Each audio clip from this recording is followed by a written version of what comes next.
Hello mga kalingap, welcome back po sa aking YouTube channel. Pinsan kaya At yan, kasama na anak natin ulit si Tatay Raysan. Busy sa kanyang alagang yobab. Ano tayo, kamusta ang mga yobab mo? Ayos lang. Ayos lang. Para swerte ho na. Partiyo na. Matik yan, siya niyang tatay. Wala eh, dati wala. Bakit ano ba yung nangyari dati? Walang swerte. May swerte man sa una. Kaso yung pangalawang anak niya namatay. Anong, may stress yung baboy? Ko alam nun. Kasi pagka umaga nga, di nag-iimik. Patay na pala. Dati pag nalabas ako ng umaga, pag nag-ubo ako, Naugik-ugik. nung Diyan ba tayo may taga dito bang baga kung tawag din? Nagagamot sa mga ganyan? kaya yung pinangang paano ko dyan, si G. Para maano, kasi patingnan mo na lang ulit. Ayan, problema maya. Hanggang doon lang talaga siya. Dalawang beses yan. 2 beses nangyari. Kaya okay na din yan. So yung mga anak nga, doon sila nadali. Ano, 12 sana ang anak. ang iba niyan nilalagyan ng pag may lagnat kasi nilalagyan ng suka sa may tenga baga dito. Isang pinapaliguan na may suka. Na ito, biglaan mo namatay. Kamusta man tatay sila Rachel? Ayos man, nagsuyo man kami nung nakaraan. Kaya di kita na-vlog ay dapat babalag kita. Wala ka dito. So at least, Nagsuyo man kami kasama sila. Kaya sila titay, di mo nakasama at may reunion sila. saan kayo nag-ano? Kung sa may itaas nung mananap. El Togawi. Minsan pinapaliwan namin, di ba manahanap El Togawi na yung sa gitna. Ano lang doon ay walang ano. Walang bayad. Walang bayad. Kaya wala kang bayad ay. Doon kami naligo. At saka parang kahit wala ng cottage, malilim na may mga puno ay. So okay naman po sila Rachel tayo. Punuan doon. Oo, laging punuan. At saka parang mababaw na pati Hindi na katulad dati na maganda, malalim. Grabe yung tubig. Nabago talaga. Kaya doon sa Saan tayo? yung sa mga tinan mo na lang dyan, halimbawa mo na yan, irrigation. Dati maganda yan. Kaya nga. Ay ngayon bagaw, pangit na. Dati na liliguan pa yan ay napaligo din kami dyan Asul-asul dati at tubig yan. Ay ngayon wala na. I-green na. Dark brown green pa. At least kahit pa paano, okay naman sila dito mga anak ko tayo. Matataas ang grades sa Siya man, may award man. Ang galing talaga ng tatay Sila, kaya basta hindi sila ng award na basta malaga, makapag-aral sila. Kumbaga hindi ka nag-aasa tatay sa magkakaroon ng award. Basta meron lang silang malaman sa nila. Hindi sila maluloko pagdating ng panahon. Yun. Mas maganda talaga pinag-aralan tayo. Mahirap yun. Hindi kagaya ko. Mahirap magkwinta. Mahirap magbasa. Yan ang gusto ko man sa kanila. Kahit hindi ba sila makakuha ng award? Okay lang. Basta matuto sila. Yun ang pinaka-the best ngayon matutunan. Kasi pagdating ng panahon man nga tayo, hindi na maluloko. Iba kasi argabyaduhin, di ba? Apig na pa. Yun. Kaya, Puti na yung mga anak ko hindi nagmana sa kapalpala ng papa nila. mamaya yung tatay. Kahit pa paano, masaya man ako dahil sa mga anak ko nag-aaral sila mabuti. Si LT yan, nakaraan, nag-graduate yan. Bihay ko na yata, tinan mo. May award man siya, may middleman, ang tawag doon sa papel na Certificate. ilan man yung nakakuha noon. Siguro 4 yata nakakuha noon. Tapos ang medal, 3,000 yata yun. Sabi, di pagod-pagod ka tayo magkakyat. Akat pa na ako baga. Nakakatawa yung gano'n tayo, nakikita mo yung mga anak mo na may maraming na-achieve na si Rachel, si Ian, si Charalita, si Hazel, Masaya ako dyan sa mga anak ko. Ganyan man sila. Hindi sila yung papabaya sa pag-aaral. Tiyaga lang talaga ngayon sa hamon ng buhay. Yan yung panganay ko. Nag-aaral na. Tatrabaho kami. Nasabi ko, huwag kang magparapuwet na masyado. Oo, kung anong oras na naman natulog yan. Tulog pa din naman ngayon. Grabe. Talagang tatrabaho pa. Sipag si Rachel. Kaya sabi man dahil, yung sabi mo papa, mag-aral kami. Kaya ako makapag-aral kami lahat. Yung ako, abuso ko yung katawan mo. Para paano na kung ikaw magkasakit, paano na yung mga kapatid mo matigil sa pag-aaral. Sige sila man, mga 2 taon na lang yata din sila. O 3. Nakagraduate pa yung sisi, hindi 2 na sila. Tsaka siyaga, magtulungan na lang dapat. Kaya yung tatay mo natin sa alin, kaya yung magtulungan. Kaya yung sabi mo tayo, dati tatandaan ko pa yung sabi mo, di ba? Yung maaari lang kapag nagkaroon na kayong pamilya, sabi mo baga, Oo. dito na lang sila magkaroon ng bahay-bahay baga dyan. Yung ganda na tayo. Lagi ko man sa kanila sinasabi, mga ganyan. Magpara kung sakali, kung may nakikita ng tanda ko pa yun sinabi pag nakita mo yung kapatid mo nahihirapan, tulungan mo. Kung sinong meron sa kanila, sabi ko, kung sino ang meron sa inyo, kung sino ang wala, bigyan nyo, tulungan nyo. Huwag kayong mag-iirisi pa na kasi magkakapatid kayo. Tama. Sila din magtutulong bandang ko dahil. Lagi ko yung sa kanila sinasabi yung mga ganyang bagay na kaya ko, wala man nila pumayaan. Yun na tayong pamana ko sa mga sinasabi ko. May ilang taon ka na ba tatay? Mga 43 na yata ako. Pati si tatay, hindi mo tagin sa kanyang edad oh. Hindi mo na iniintindi. Oo. Pag, Normal na sa edad dyan. parang pag binibilang tayo, parang nalalaman ng tatandaan tayo. Basta ano lang, huwag na magkakasakit na tayo. Yung kalusugan pala tayo, okay naman. Masama naman yung pagkaramdam ko. Bakit? Oo, parang nagagarak na naman Kaya nga tayo. di ako tatamlayan ako. Bakit? Paano mong... Hindi ako nga. Dati, yung dati na naman. Parang mga ano na naman. Masasakit na ano? Lakad-lakad na lang ako. Masasakit ko naman. Lahat. Yung mamasin mo. Pati likod ko na naman, grabe. Dito na pati. Sabi ko, sana magkamata pa ako sa aga. Dapat makapatingin natin yun tayo. Ay, hirap man yung Diyos. Nagkakamata pa man ako. Hayatod ko pa si mga akit ko. Yun lang kasi ang daily routine ni tatay. Pagkagising, hatid sa mga anak sa school. Yung maghila-hila lang ako doon, maglinis doon, tulong-tulong ako. Ay, nagsarakit yung sama yung pakiramdam ko. Parang hirapan ako maghinga. Shit, Ay, kung ano na naman daw ka, bawal na siguro talaga akong trabaho. Ay, ko nga siguro, gawa na doon sa trabaho ko noon na masyado kong naparasa yung katawan mo. nilaspag kong masyado yung katawan ko sa mga mabigat. Wala, yun lang ang alam ko trabaho ay maulan, mainit, Laban yun. Basa, kung basa ano tayo. basta kumita ng marangal. May pagkain ako sa mag-iina ko noon. Ay, inaabot pa talaga ako ng ulan. Yung kanil, 75 pesos ano tayo kita mo. Yung sabi mo, 75 po yun. 1.5 simula. 1.5, grabe. O, 50 yata sa 1.5 Ayaw, pwede. sa isang buwan. Ayaw, pwede. Grabe yan. Grabe yung kitaan. Grabe at tiyaga. Talaga katong sa tiyaga man lang.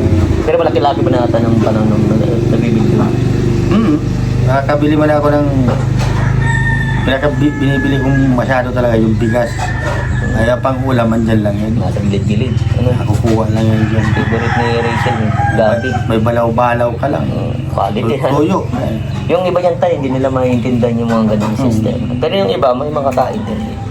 Kaya sobrang mapalad na lang din tatay yung iba na maganda yung naging buhay, hindi naranasan natin. Ano? Kaya kung babalikan, magandang alaala na tayo. Ayo. Kasi bagay kumbaga sana kahit na nahihirapan kay napapakain mo ng maayos yung pamilya mo. Pag naaalala mo sa ngayon, iba talaga ngayon isa nung yung mga anak ko halos ang ulam nila ay puro gulay. Bira ako makabili ng isda. Ay ang karne yan. Ang nakakakita man ako ng maganda, yan, nabili man ako ng karne, isda, yan. Pero kadalasan talaga puro gulay. Ang minsan tayo, natong ano tayo, gabi ano, yun ang... Kadalasan natong yan. Yan. Natong Kaya pako. Yan. Isa lang sa pako ayos na. Gata. May sardinas ka lang. Quality na. At least kahit pa paano tayo yung mga pinagdaanan natin, yun yung patibay sa atin. Ay, Kung paano lumaban sa hamon ng buhay. Kung mga nagiging ano, doon tayo natututo ay, kaya sila Rachel, yung mga anak mo tayo, ano nila, yung napagdaanan nila yung sobrang grabing hirap ng panahon. oo. Kaya, at saka, Lalo na yung panganay ko na kasi lalo siya nagsisikap ngayon. at saka yung pagkuha-kuha nila ng basura ng panahon, di ba tayo? Tutulong sila kay tita niya. Ay, ano man na yun. Ay, Yung malapit na kami ma-vlog yata. Oo, malapit naman. Pero at least tayo, nalaman namin ganun talaga yung sistema talagang gawa niya. No? Tumutulong siya. Yan madumihin na. No? Mm. Basta marangal yung kikitain. Kaya nakakatawa, malayo na talaga si Rachel sa dati. Pero yung ano, yung pag-ugali, ganun tayo naman. Ay, po. Ay, ginagalitan ko pag... Nag-over. Ay, Hindi naman natin na-over tayo. gagalitan ko pati yan. Kahit sa bagay, nagsabi ko nga pala dati, minsan nakakagawa talaga ng mali ano. Hindi naman talaga tayo perfecto. Kaya sa mga kapatid niya, huwag niyo masyadong ito huwag ganyan. Ay, paano man papa? Tigas mo ng ulo eh. Sabi ko, kaya mo pag, karabihan ko kasi. Hindi man di masisa sa panganay ko, sa panganay. Kaya parang nanay nila. Sabi na nakakatandang kapatid. Yun yung masama yung siguro magsabi na parang kagaganda ng mga kapatid nila. At saka kung sinasabihan sila ni Rachel, para sa ikabubuti nila yun. Tama naman. May minsan kasi ang mga panganay talaga pag nagsalita yan. Oo. Tagos din yan minsan eh. Ay, yun. Kasi sila yung mas nakaramdam ng grabing hirap na tayo. Ay, talaga. Kaya mas maiintindihan, lalo na magulang, maiintindihan mga anak mo tayo. Ano? Halos nga parehas kami ng anak ko sa mga kapatid ko. Parang ako lang ang pinakamababa. Ay, buti yung mga kapatid ko nakapag-aaral man yan. Ako talaga tertiary lang talaga ako sa elementary. Wala pang natutunan. Pasang-awa lang. Sa hirap ng buhay no, nilalakad pa, Gabon pa. Gabon to Central, ang layo po yan masyado. Talaga ito yung lakad ko. Tinilas ko nun, nabubuta sa kalalakad ko. Bihirap pa makabiling tinilas nun. Minsan, itong original na Adidas ang gamit tayo, nakapitis lang. Gaba. Uy, naranasan ko din yan tayo, ganyan. Lalo na pag mainit at tinampoy nga. Hindi ka maka-apak ng maayos, mahanap pa talaga ng may damo para maka-apak ka. Grabe, mga pinagdaanan natin. Pero nakakamiss din yung mga bagay na ganyan. Kaya kung sino nakaka-relate dyan, comment lang kayo dyan, ano. Sa ngayon tayo, ano yung mga plano nyo ngayon dito tayo? Gagawin mo. Lalo may baboy ka. Tuwing dati man lang, wala man Walang mga baboy. Tuwing maga, Exercise mo na yung paglilinis dyan. pagtapos ko ng paghatid, yan din ako sa likod. Marabantay ako sa kanila. Paggabi, may pang paghapon na, yung paggabi na. Linis na naman ako, bahog na naman, yun na lang. Yan yung magwalis-walis kasi grabe, masakit dito. Parang matatanggal na yun. Pero hindi mo siya manas. Yung Hindi mo siya kagad, pero pagkaraan parang nagbabalik na naman. Tama na naman mo yun. Mga sinabi kayo nila. Oo, Kasi naman yun. yan. Nangagas yan sa iyo tayo. Siyempre, tatay ka yan. Pero ano, wala nang ibang nararamdaman bukod doon. Ano ba, ano man.